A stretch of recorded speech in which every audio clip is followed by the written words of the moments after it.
Hi, and thanks for watching this message video. Today we're continuing on in our series through the book of Isaiah, and we're covering chapters 28 and 29 today, which Isaiah is continuing on with the themes of judgment and warning.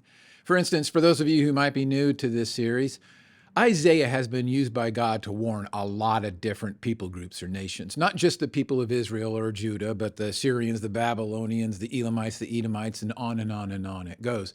For instance, in this chapter, Isaiah is once again warning the people of Israel, this time, particularly the people of Israel and the leaders of Samaria. For instance, here's what he says. Isaiah 28, 1 through 3 and 7.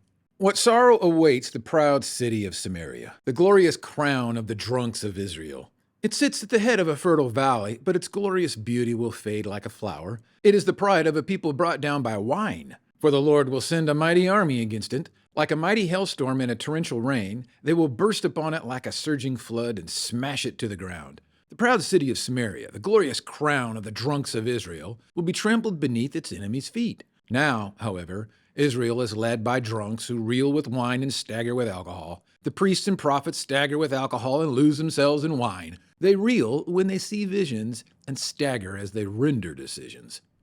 Warnings of these types of supernatural judgments against different people groups, again, is what Isaiah has been doing all throughout this book so far. Not just against the Israelites, the Arabs, the Egyptians, the Philistines, all kinds of different people. In fact, if you've been paying attention to the service, you know that God has even had Isaiah warn Satan that there's going to be a time of judgment, a warning coming to him and for all of his followers. So, in a general sense, God used Isaiah to warn Satan and everyone who has been influenced by him to persistent evil that they will be judged. But if you've been watching this series, again, you know that all of these warnings that Isaiah has been giving, they've been ignored. They've been ignored by everybody. And apparently, and I think most of us know this instinctually, even though we don't really ever give it much thought, those who are rebelling against God continually, even back then, have seemed to have some sort of a mindset or a belief that regardless of whatever it is that they're engaged in, they're going to escape judgment. There's not going to be any consequences, that they think that they're going to somehow, some way avoid this. In fact, look at what it is that Isaiah said to them. Isaiah 28, 14 through 17. Therefore, listen to this message from the Lord, you scoffing rulers in Jerusalem. You boast, we have struck a bargain to cheat death and have made a deal to dodge the grave. The coming destruction can never touch us, for we have built a strong refuge made of lies and deception. Therefore, this is what the sovereign Lord says. Look, I am placing a foundation stone in Jerusalem, a firm and tested stone. It is a precious cornerstone that is safe to build on. Whoever believes need never be shaken. I will test you with the measuring line of justice and the plumb line of righteousness. Since your refuge is made of lies, a hailstorm will knock it down. Since it is made of deception, a flood will sweep it away. So again, just for recap purposes, I want to make this very clear. While Isaiah's message was primarily for the leaders of Israel, it was also intended for Satan, the creator of lies, or the one inspiring all rebellion against God, or the one who encourages deceit amongst humanity. For example, when Jesus was sent on God's behalf to warn the people during that time, much like Isaiah was sent by God to warn the people during his time, the people in Jerusalem in Jesus' day were entrenched in evil. They were blind to who he was as a direct result of the influence of Satan. So as a result, Jesus said this to them. John 8, 42 through 44. Jesus told them, if God were your father, you would love me because I have come to you from God. I am not here on my own, but he sent me. Why can't you understand what I am saying? It's because you can't even hear me. For you are the children of your father, the devil, and you love to do the evil things he does. He was a murderer from the beginning. He has always hated the truth because there is no truth in him. When he lies, it is consistent with his character, for he is a liar and the father of lies. So while Isaiah was letting the leaders of Israel and Judah know that God was going to deal with them and their sin and their wickedness and their evil ways, he was also letting Satan know that he was going to be dealt with as the instigator. And this instigation of sin amongst Israel and its leaders obviously had some very specific things that Isaiah was calling out. For instance, the drunkenness or the giving in to the temptation of drinking way too much alcohol or wine. Over and over again, this has been mentioned in this chapter. And it's not just a problem within this period of time. Obviously, alcoholism has been a problem throughout the Bible, and we've seen it in lots of different stories. Major problems. For instance, the story of Noah and the story of Lot and his daughters comes to mind, where Satan used alcohol to do some very, very, very wicked things. Now, as a result, many have embraced a doctrine or teaching where abstinence from alcohol altogether is encouraged, and there is nothing wrong with that. For example, biblically speaking, the way of a Nazirite required that an individual would never ever experience the smell of a well-aged wine or spirit, let alone the taste of it. So guys like Samson or John the Baptist were expected to live their entire lives without ever experiencing any of these good things. However, the Bible is also very clear. Jesus didn't practice abstinence. Instead, he regularly demonstrated what it meant to drink alcohol responsibly. And speaking of doing things responsibly, the Bible is very clear that getting drunk is irresponsible and a sin. For instance, look at what it is that Paul said to the church in Ephesus. Ephesians 5:16 through 20. Make the most of every opportunity in these evil days. Don't act thoughtlessly, but understand what the Lord wants you to do. Don't be drunk with wine, because that will ruin your life. Singing psalms and hymns and spiritual songs among yourselves, and making music to the Lord in your hearts. And give thanks for everything to God the Father in the name of our Lord Jesus Christ. So the point that Isaiah was trying to make in these chapters isn't so much about promoting not drinking or abstinence as much as it was as trying to say that Satan and his influence was using things that were causing these people to be blind to what it is that God wanted them to see, or they were giving into temptations that were wooing them away and allowing them to put their focus and their intention on things that were not of God.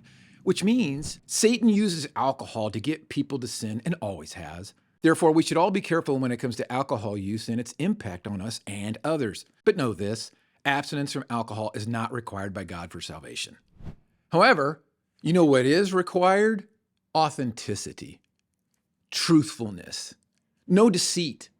And when Satan recognizes that he can't tempt certain people to drink too much or to drink at all if that's their rule for themselves that God has established, he'll change his strategy and tempt us to do other things, like, for instance, to become prideful or to exaggerate or to become deceitful. And these are the same things that he was doing to all the people back then. And so Isaiah went on to say this, Isaiah 29:13 through 16.